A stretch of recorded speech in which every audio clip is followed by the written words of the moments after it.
इस वक्त की बड़ी खबर आप देख रहे हैं। यूपी के मथुरा से आ रही इस वक्त की बड़ी खबर। मथुरा में बहुजन समाज के 5 युवाओं ने जिले का नाम रोशन किया है, जिसमें Ved Prakash PCS, Neetu Singh PCS, Yashpal Singh PCS, Puntesh Kumar PCS, Netrapal Singh PEO में चयन होने पर जनपद में खुशी की लहर दौड़ गई। बहुजन समाज के 5 युवाओं के चयन होने के बाद बधाई देने वालों का तांता लगा हुआ है। इसके बाद मथुरा के नरसिंह विहार में बहुजन समाज के उभरते सितारों के सम्मान समारोह का आयोजन किया गया, जिसमें बाबा साहब डॉक्टर BR अम्बेडकर तथागत गौतम बुद्ध की प्रतिमा पर पुष्प अर्पित कर कार्यक्रम की शुरुआत की गई। कार्यक्रम की अध्यक्षता सिविल डीसी बद्री प्रसाद के नेतृत्व में संचालन सुनील कुमार करदम व यशवीर सिंह विद्रोही द्वारा किया गया। आपको बता दें, मथुरा गोविंदपुर निवासी वेद प्रकाश ने उत्तर प्रदेश लोक सेवा आयोग PCS परीक्षा 2021 में अंतिम रूप से खंड विकास अधिकारी वीडियो के पद पर चयनित हुए। तो वहीं मथुरा प्रेमनगर निवासी नीतू सिंह ने अम्बाला में पढ़ाई कर PCS चयन हुई। खास बात आपको बताते चले, नीतू सिंह शादीशुदा जीवन के बाद में भी कड़ी मेहनत कर समाज का नाम रोशन किया है और उन्होंने कहा कि देश की हर बेटी को शिक्षा की ओर अग्रसर ध्यान देना चाहिए ताकि गुलामी की जिंदगी से छुटकारा मिल सके। तो वहीं यशपाल सिंह ने PCS में चयन होने के बाद भी आगे की पढ़ाई जारी रखने की बात कही है। नेत्रपाल सिंह BEO ने बताया, समाज के युवाओं को आडंबर जैसी कुरीतियों से दूर रहकर शिक्षा की ओर अग्रसर ध्यान देना होगा ताकि परिवार के साथ समाज को भी हम आडंबर के दलदल से निकालकर जागरूक कर सकें। इस कार्यक्रम के दौरान हुए युवाओं ने मीडिया से वार्ता में बताया कि लंबे संघर्ष और कड़ी मेहनत के बाद सफलता हासिल की है। वहीं नीतू सिंह शादीशुदा जीवन के बाद में PCS में चयन होने के बाद देश को यह कर दिखाया कि शादीशुदा जीवन में भी यदि कुछ कर दिखाने की ठान लें तो मंजिल जरूर आपकी मुट्ठी में होगी। मथुरा के युवाओं के चयन होने की जानकारी मिलते ही जनपद में एक बार फिर खुशी की लहर दौड़ गई। आज हम मौजूद हैं यहाँ बहुजन सितारे सम्मेलन कार्यक्रम का आयोजन किया रहा है। आज सबसे बड़ी बात है कि आज खुशी का दिन है। क्या है वह खुशी, वो मैं आपको बताऊंगा कि आज बहुजन समाज के 5 युवक जिनका PCS में चयन हुआ है, मेरे साथ में यहाँ तमाम लोग मौजूद हैं। मैं रूबरू कराता हूँ क्या कुछ, किस तरह से उनके पीछे कौन प्रेरित प्रोत्साहित करने वाला कौन व्यक्ति है। सबसे पहले सर, आप क्या नाम है आपका? नेत्रपाल सिंह नाम है मेरा, मैं BEO पद पर कार्यरत हूँ। असल में प्रेरणा स्रोत तो जब हम स्टडी लाइफ से, जब हम विद्यालय जीवन होते हैं, अगर उसी समय हमारे अंदर एक कंपटीशन की भावना आ जाए, चाहे वो खेल की भावना हो, चाहे विद्यालय में कोई परीक्षा का आयोजन हो रहा हो, वहाँ से जो एक सकारात्मक भावना आती है कंपटीशन की, वही हमारे जीवन में आगे चलकर हमको आगे ले जाती है। और यही एक भावना होती है। बाकी का हर व्यक्ति का कहीं ना कहीं एक प्रेरणा स्रोत होता है, तो उसी प्रेरणा स्रोत को लेकर आगे जब व्यक्ति अपने कैसे एक अच्छी लाइफ, अच्छे पद पर जाना है, समाज को कुछ देना है या अपने आप को कहीं स्थापित करना है, उसी सकारात्मक सोच के साथ जब मेहनत करते हैं तो अवश्य ही सफल होते हैं। और यही सफलता का मूल मंत्र है। असल में अगर कहा जाए तो जब तक व्यक्ति आत्म प्रेरित नहीं होगा तब तक वो कुछ नहीं कर सकता। प्रेरणा स्रोत मानता हूँ कि कहीं ना कहीं दूसरे से हम प्रेरणा स्रोत लेते हैं, प्रेरणा लेते हैं, लेकिन उस प्रेरणा को कैसे अपने अंदर आत्मसात करें ये तो स्वयं पर निर्भर करता है। तो इसलिए यह है कि प्रेरणा स्रोत तो बहुत सारे अपने परिवार के सदस्य हो सकते हैं, हमारा कोई मित्र हो सकता है, हमारे गुरु हो सकते हैं। जैसे ही मैं जहाँ शुरुआती नौकरी में था, इंडियन रेलवे में था, तो मेरे एक साथी थे बंटी सर, जो कि अलीगढ़ के रहने वाले हैं। तो वो मेरे लिए आज भी प्रेरणा स्रोत है। उन्होंने ही मुझे प्रेरणा दी कि आप अच्छा कर सकते हैं और आप प्रयास करिए। तो उन्हीं की प्रेरणा से आज मैं यहाँ तक पहुँचा। अभी मंच पर आप बता रहे थे कि कई नौकरियां आप छोड़ चुके हैं, इसके पीछे क्या कुछ वजह रही सर? असल में चाहते था अपने आप को स्थापित करना कि मैं भी कहीं जाके एक अधिकारी बनूं। शुरू से ही सोच थी ये मेरी कि मुझे अधिकारी पद पर जाना है, और उसी मोटिव को लेके मैं हमेशा करता रहा। नौकरी में जब डे नाइट या जो भी शेड्यूल चलता था, तो मैं उस समय भी नाइट में नौकरी पे पड़ता था जब मेरी नाइट में ड्यूटी हुआ करती थी। उसके बाद अन्य नौकरी बदलते बदलते ऐसे आज यहाँ तक पहुँचे हम लोग, और अभी भी प्रयास जारी हैं निरंतर के और कुछ अच्छा बेहतर करें।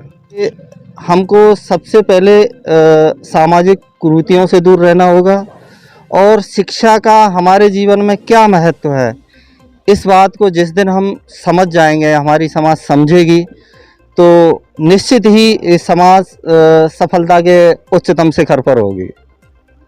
तो मैं धन्यवाद देना चाहता हूं। आपने देखा कि कहते हैं कि शिक्षा वह शेरनी का दूध है जो पिएगा वह दहाड़ेगा। आज यह साबित हो गया है। मेरे साथ में और भी मौजूद है। क्या नाम है सर? सबसे पहले मैं आपको बधाई देना चाहता हूं और अपना परिचय दीजिए। बहुत बहुत धन्यवाद। मेरा नाम यशपाल सिंह है। मैं पीसीएस 2021 के तहत PES GIC प्रिंसिपल पद पर चयनित हुआ हूँ।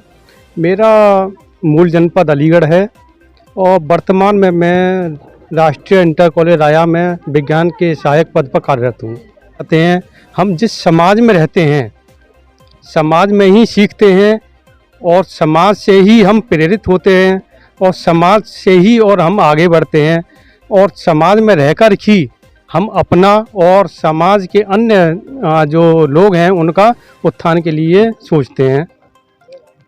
लोगों का ये कहना होता है कि ज़्यादातर अगर कोई अधिकारी बन जाता है तो फिर न गांव से ताल्लुकात रखता है न परिवार से ताल्लुकात। उनका अपना निजी स्वार्थ होता है कि जिस समाज ने उनको कुछ दिया है तो उनका फर्ज बनता है, कर्तव्य बनता है। जिस समाज से निकले हैं तो उनको सर ने बताया, जैसे हमारे सीनियर सर ने कहा भाई पे बैक टू सोसाइटी करना चाहिए।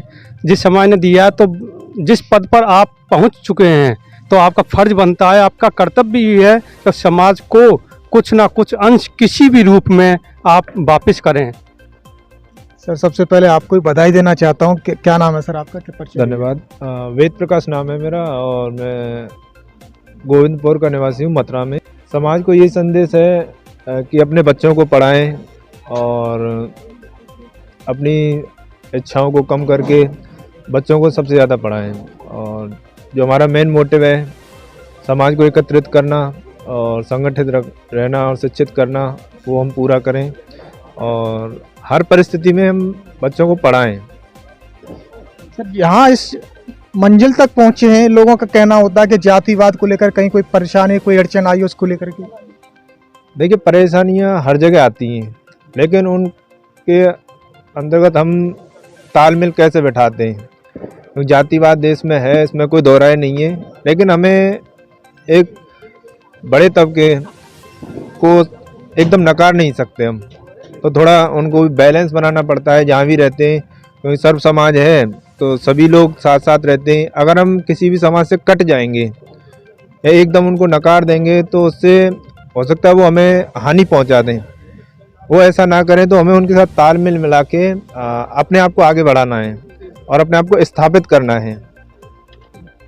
तो आपने देखा सबसे पहले बात यह है कि पुरुषों के पीछे तो महिलाओं का हाथ होता है। अब मेरे साथ में एक महिला मौजूद है, मैं इनसे जानकारी करूंगा कि आखिर में लोगों ज़्यादातर तो नज़रिया ये होता है ग्रामीणों में कि बेटी को पढ़ा लो, तो कितना पढ़ाएंगे 8 और 10 तक, चौका बर्तन करना है। परंतु मेरे साथ में एक बहन जी मौजूद है, मैं इनसे जानकारी करूंगा कि इस PCS में चयन होने के लिए किसका स्रोत है, किसका प्रोत्साहन रहा है।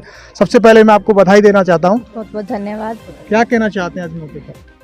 आजकल जो समाज में बेटियों को पढ़ाते नहीं है या फिर जो भी है सम्मान उनको मिलता नहीं है, लेकिन बेटियों को पढ़ाना चाहिए, शिक्षित करना चाहिए। मैं यही कहना चाहूँगी। बेटियों को क्या संदेश देना चाहती हैं आप? बेटियों को ये संदेश देना चाहती हूँ कि अपने को किसी से कम ना समझें, खुद ही सेल्फ मोटिवेट हों और आगे बढ़ें।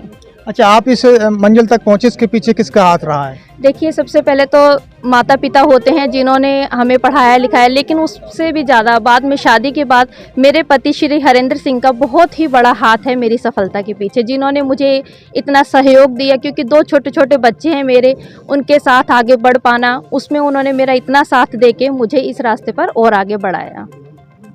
तो आपने देखा बहुजन समाज में एक अलग ही खुशी का माहौल है। मैं पीछे बैनर दिखाना चाहूँगा जो लगा हुआ है कि बहुजन सितारे सम्मान समारोह का यहाँ कार्यक्रम चल रहा है। यहाँ जनपद मथुरा के तमामों लोग, तमामों प्रवक्ता मौजूद हैं। मेरे कैमरामैन के साथ में RP सिंह, समता रूडे, उत्तर प्रदेश। इस खबर को देखने के बाद क्या है आपकी राय? नीचे दिए गए कमेंट बॉक्स में दीजिए अपनी राय। ऐसी तमाम बड़ी खबरों को देखने के लिए जुड़े रहिए हमारे साथ समता टुडे पर। खबर अच्छी लगे तो लाइक कीजिए और शेयर कीजिए, और हाँ, चैनल को सब्सक्राइब कर घंटे वाली बटन को दबाना ना भूलिए। फिर आते हैं आपके बीच कुछ खास खबरों के साथ। तब तक के लिए नमस्कार, जय हिंद, वंदे मातरम, जय भीम।